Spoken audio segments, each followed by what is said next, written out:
Bilal berhenti azan, tak nak azan Bilal. Bungkus kain, simpan semua barang-barang, bawa diri lepas Rasulullah wafat, bawa diri, bawa ke mana? Pergi ke Syria. Cerita yang anda sebut dan anda nak ulang pada perhari sekian. Nak sebut cintanya sahabat dengan Rasulullah sallallahu alaihi wasallam.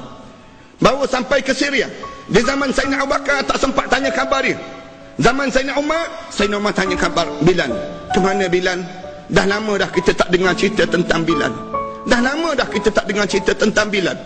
Lalu Sayyidina Umar, sahabat-sahabat jawab, Bilal di bumi Syria ya Amirul Mukminin. Boleh tak kamu bawa Bilal untuk datang ke tempat kita? Boleh tak kamu bawa datang Bilal ke tempat kita ni sendiri? Lalu sahabat-sahabat kata boleh ya Amirul Mukminin. Diambilnya Bilal, dibawa ke bumi Madinah. Sesampai di kota Madinah saja, apabila Bilal bin Rabah sampai di kota Madinah, di saat itu waktu zuhur. Lalu Sayyidina Umar sebut pada Bilal, Bilal, masuk dah waktu zuhur, boleh tak kamu azan sekali Bilal? Bilal kata tak ya Amirul Mukminin, aku tak nak azan ya Amirul Mukminin. Lalu Umar tanya, kenapa Bilal?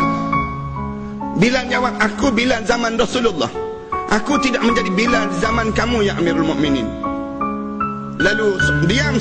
Waktu mana tengah-tengah bercakap gini, Hasan dan Husin cucu Rasulullah datang. Cucu Rasulullah ni datang. Dia pegang tangan Bilal, dia cium tangan Bilal, dia sebut, pakcik, boleh tak pakcik azan sekali? Lama dah kami tak mendengar suara pakcik mengalunkan azan. Bilal dengar saja Hasan dan Husin memujuk dia, pakcik azanlah sekali, lama dah pakcik tak azan.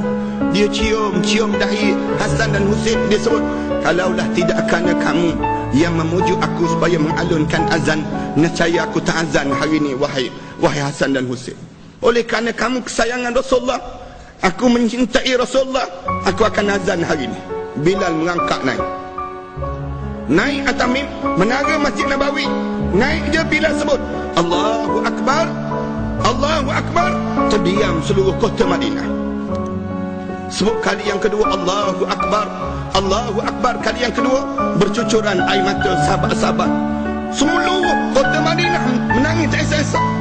Waktu mana dia sebut asyhadu an la ilaha illallah, sebut asyhadu an la ilaha illallah. Lalu Bilal menangis. Waktu mana sebut wa asyhadu anna Muhammad Rasulullah, Bilal tersembam menangis tersesak Bilal. Sahabat-sahabat datang naik pujuk Bilal. Kenapa Bilal dengan kamu wahai Bilal? Kenapa dengan kamu wahai Bilal?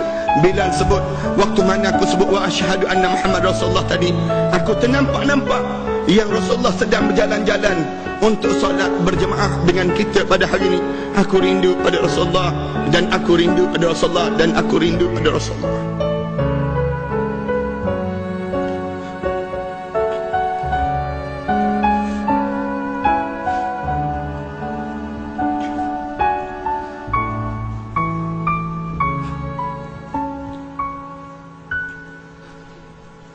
Para hadirin, dalam hidup kita ni, pernah tak dalam hidup kita ni, kita duduk diam-diam, mulut kita sebut Allahumma salli ala Sayyidina Muhammad wa ala ali Muhammad.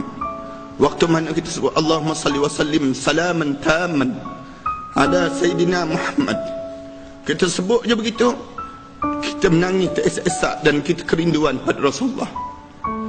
Pernah dalam hidup kita ni, pernah tak dalam hidup kita ni, waktu mana kita terlampau rindu, kita termimpi-mimpi pada Rasulullah sallallahu alaihi wasallam?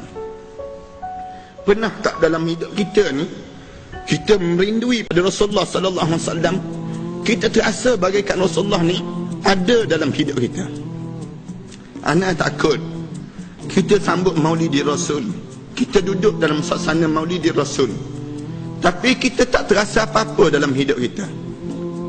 Tak terasa apa-apa dalam hidup kita ni, yang kita ni terhadap Rasulullah sallallahu alaihi wasallam. Kebimbangan yang ada pada kitanya, waktu mana kitanya sebut yang kita cinta Rasulullah, tapi pada masa yang sama kita menipu je pada Rasulullah.